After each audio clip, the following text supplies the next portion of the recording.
Hey guys, welcome back to Carson and Means. Today we're going to be doing part 2 of my 2020 NFL Week 9 Power Rankings. It's insane. I know I say this like every single video, but it's insane that we're already in Week 9. The whole season, I always feel like it just started, but nah, it's already, already halfway over, and we've still got a lot of football left to go, but still, it feels so strange that it's already Week 9.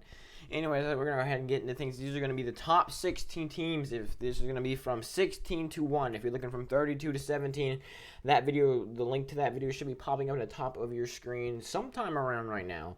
I don't know. It should be up there. And you can also look in the info box up there. It's a little eye at the top of your screen. You should be able to click that and find that video. You can watch it after this video, before this video, on another screen during this video, or you can just not watch it. I don't know. Just know it's there, and you can watch it as you please. Now, let's go ahead and get started. With the 16th best team, in my opinion, we have the Las Vegas Raiders. Still weird to say it like that, but the Raiders, they managed to beat the Browns, and they just didn't move very much. Kind of did as I expected. Well, really, in my opinion, their defense really overperformed. They only allowed this really explosive Browns offense to only score 6 points, but also they only went out there and they only scored 16 points. And also, despite the fact, the offense underperformed, Josh Jacobs had a pretty big game. So, there's some pros and cons there, and, they just ended up, after all of that, they ended up sticking at 16. So, definitely not very bad, but they're only 4-3, and we'll definitely have to see if they can, they're definitely in playoff contention right now. We'll have to see if they can keep that up. And entering the top 15, we have the Chargers. They dropped down 2 because they lost to the Broncos, and no one really talks about it, but they are turning into the Falcons. It seems like every single, I think all but 2 weeks, they have blown a lead. And in those two, I think in all but the Panthers game, they have had a lead, like a pretty big lead. Like they had a pretty big lead in this game against the Saints, against the Buccaneers, against the Chiefs. It's insane, and they're just gonna eventually start dropping down a lot for that. They've been playing really well. Justin Herbert has been one of the best rookie quarterbacks we've seen this season. Definitely top 5. And it's insane. The Chargers, they've been playing really well, and they're 2-5. It's crazy. Next year they could be explosive, but right now the Chargers sitting pretty well at 15. And then at 14th, we have the Browns. Despite the fact they lost, they don't really move at all. Their defense, again, played pretty well. And that offense, the only thing that worries me is the fact that it's been only 2 weeks since they got blown out by the Steelers. Had a pretty, they barely beat the Bengals, which, they were pretty low on my power rankings. So go watch part 1 for that. Or, if you're from part 1, you already know. The Browns, they only barely managed to beat the Bengals, and they're kind of slipping right now. They're 5-3. They somehow didn't manage to move. Probably had a lot to do with teams moving around them. I don't know, but they didn't move at all. But my opinion of them, how good I think they are, kind of dropped down a bit. In 13th, we have the 49ers. I don't know how this happened, but they managed to go up 2. Now, this one definitely had a lot to do with, 1, the fact that we've seen Nick Mullins make some good plays. 2, they have been injured like crazy all season. We have seen them come, and a lot to do with teams moving around them. They managed to keep it close with the Seahawks. They played pretty well. And then, obviously, Jimmy Garoppolo is now on IR. I'm pretty sure he's going to be out. I think they said 6 weeks. And then you look, and George Kittle is going to be out, I think, 8 weeks.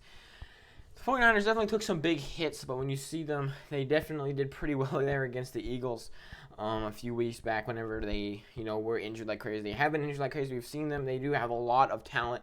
And also, the person no one really talks about is C.J. Beathard. C.J. Beathard, who, in my opinion, he's their backup. He's their third-string quarterback.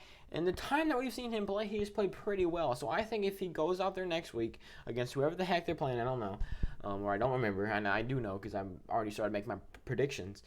And Nick Mullins plays really badly, and C.J. Beathard goes in there. I don't know. I do still think that they are a pretty good team. Again, my opinion of them went down slightly, but I don't want to overreact too much. I'll have to see some more from them. 13th is where they stay. I'm going to get a lot of hate comments from this. Don't hate me.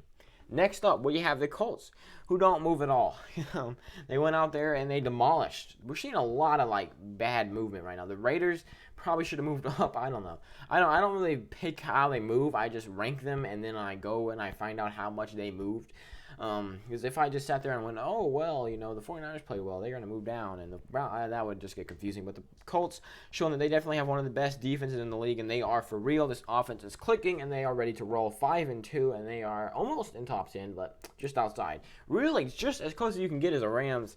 Again, a team that really, in my opinion, should have moved down, but the reason they probably didn't is because the Dolphins, we've seen them play pretty well. It wasn't really, the Dolphins aren't as bad as a lot of people think they are. So the fact that the Rams got beat by them does not necessarily say as much bad stuff about the Rams as a lot of people probably would say that it does.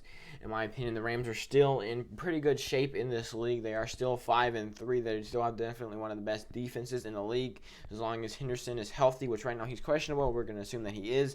They still have a pretty legit offense. And they definitely, I don't know about this division, but in the conference, I don't know about this league, but they're definitely still playoff contenders. They are definitely still one of the best defenses. They're definitely one of the best teams in the league. They're definitely 11th. Sorry, I got a little caught up. I've been stumbling around today, okay? And then in 10th, we've seen a lot of not movement. This is insane. And in 10th, you have the Buffalo Bills, who dropped down one. They've kind of been getting a bit worse. I know they're 6-2. They just barely beat the Patriots. And I know you can say, oh, but they still have a really good defense. I'm talking about the Patriots. So it wasn't, such a, it isn't a bad thing that they barely beat the Patriots. No, you have to look at how badly Cam Newton played. Their big strength, especially last year and then coming into this year, was their defense. And then you look, and their defense has been severely underperforming, in my opinion. Again, we saw that whenever they were down 10-0 to the Jets. They held them for the rest of the game, but still that does look kind of scary. Their offense has definitely been underperforming. They only scored 6 field goals against the Jets. They are only managed to score 27. They managed to score 27 points against that really good Patriots defense, but we've seen that defense underperform in recent weeks.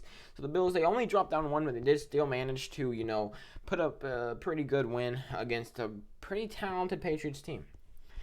And then in 9th, we have the Arizona Cardinals, who bump up one in their bye week. Not much we can say about them, again, because it is their bye week. Nothing's really changed. That move up one kind of proves that, again, a lot of this has to do with teams moving around them. I've considered in times before just removing all this, because I feel like a lot of times people pay a lot more attention to the movement than, who they, what spot they are. Because a lot of people would agree that the Browns are at 14th, but they would also agree they should have moved down 2 from 12th. I don't know. I've had a lot of weird comments say stuff like that. Entering the top 8, we have the New Orleans Saints. They didn't move very much, but in my opinion, they did kind of underperform. But I think that a lot of that had to do with the fact that they don't have Michael Thomas, and that has taken a big toll out of them. They're only 5-2, which again is not a bad record in the slightest. But when you look at how talented the Saints are, they really should have a better record, in my opinion. And also, they had a pretty rough game against the Bears, who I think are a much worse team than the Saints are, but again, the Bears are a pretty good defense, and that Saints offense is suffering. But right now, the Saints are 5-2. They're still top 8. They still are one of the best teams in the league, but they are on the brink of becoming, a pretty good season up at the top. Next up in 7th, we have the Tennessee Titans. We're seeing a lot of movement. In other power rankings, we've seen like maybe, we've seen maybe 2, 3, 4 at most teams who haven't moved. This week, though, it's like every team is just staying put. But the Titans, rough game there against the Bengals. I'm not going to overreact from this week. The Bengals, we've seen their offense kind of click over these past couple of weeks. And they just had an off game. And I'm just going to, they're still 5-2. And they're definitely still better than a lot of people thought they would be at the beginning of the season. They definitely still have one of the best offenses in the league. I don't care what you say. And they just had an off game. And I'm just going to, right outside of the top 5. We had the Baltimore Ravens. The Ravens, was this a bye week for them? I can't remember. I think it might have been a bye week for them. Was it? What did the Ravens do this week? I'm sorry, I completely just... Oh, yeah, they had a really good game against the Steelers.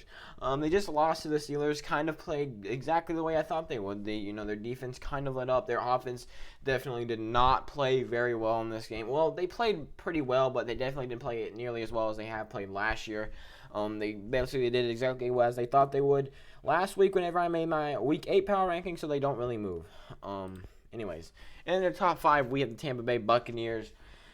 I thought they would move up because they're getting Antonio Brown. I think actually when I put them at 5th, I was thinking, oh yeah, they're going to move up. But then no, it turns out they were at 5th last week. But the Buccaneers are 6-2. They are getting Antonio Brown.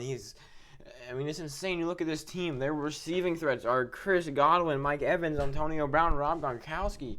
They are one of the best offenses in the league, and that defense is still pretty good too. To be better than the Buccaneers we're kind of entering Super Bowl contender territory. I guess you could say that these three teams are Super Bowl contenders, but these top five here are definitely Super Bowl contenders. And then at fourth, you have the Green Bay Packers, who had a rough game against the Vikings. They lost 28-22. We've seen their defense underperform this whole season. Their defense has underperformed. That's the reason they were out of first place for a few. They were at second, and a lot of that had to do with the fact that I thought their defense was underperforming, and I was scared that it was going to cause them to lose a game down the road, and it did. And they dropped down a couple because of it. Their offense also pretty. They underperformed all around. The Packers had a pretty bad game, and they dropped down a couple because of it. And with the bronze medal for this week, we had the Seahawks. Eventually, hopefully, if I ever get big and stuff, I'll have like a whole, thing like, oh yeah, you got a bronze medal, and then a whole thing, like a animation. I'm not there yet. I'll have to pay someone to do that. I know nothing about that. But the Seahawks, they move up a bit. Wait, I keep on forgetting what the games were. Who did the Seahawks play? Let's think about this. Who did the Seahawks play? I honestly just completely forgot. Who did the Seahawks play? Who knows? The Seahawks. Oh, I can look at their schedule right here. The Seahawks. Oh yeah, they played the 49ers, you dummy. They managed to get the pretty good win against the 49ers. They move up one. I think a lot of it has to do with the fact the Packers moved down two. They played around the same way that I thought they would have. They would have stayed put if the Packers, had just beaten the come on, Packers, just beat the Vikings, and then you leave the Seahawks alone. But no, you had to bump the Seahawks up to third, didn't you? And in second, we have the Steelers. Pretty close fight there for first place, with the magical, mystical first place team, which you have no idea who it is. Definitely, they are the only undefeated team they have been these past couple of weeks, and they have shown it. They went out there. Their defense played really well. Only allowed, I think, 24 points on that really good Ravens team. In my opinion, I think the Steelers, their offense also played really well. There's a really good team all around, the Steelers are. I'm really looking forward to see if they can go 8-0. They are, other than, the mystical, magical number one team, I think they could beat any other team. I think they could handily beat the Seahawks. There's such a big gap here. I think definitely these two teams are Super Bowl contenders, and I would not be surprised to see them in the Super Bowl if the Chiefs are also in the AFC. The Chiefs, I think, in my opinion, it has to do with the fact that I think the Chiefs' offense is a lot better than the Steelers' defense. Than the Steelers' offense, and I think the Steelers' defense is a lot better than the Chiefs' defense. But in my opinion, I think the Chiefs are better. We've seen how explosive they are. I know the Chiefs are 7-1. Oh my goodness, how could you ever put an undefeated team below a team with one loss? The Chiefs, they lost one game. Okay, don't freak out. But the Chiefs definitely still have one of the most talented rosters. Definitely still are one of the best teams in the league. They won the Super Bowl. We're not seeing any signs of a Super Bowl hangover here. And they are still getting it done. That will do it for this video. Sorry, I was stumbling through my words through this whole thing. If you like the NFL, if you like watching stuff about the NFL, you should really consider subscribing to this channel. We post stuff about the NFL every single day of every single week, unless I'm busy or Washington's on a bye week. We've got, power rankings, predictions. We've got reactions. We do Washington game previews and Washington game reactions. So if you're, interested in seeing a Washington fan react to them lose by 50 points, this is a channel to, subscribe to. Also, my Instagram has links to all my Instagram and my Twitter, and that's it.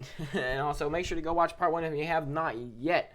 I hope to see you in the next one, or if you're going back to watch part 1, which I hope you are, I hope to see you in the last one. Thank you guys all so much for watching this video.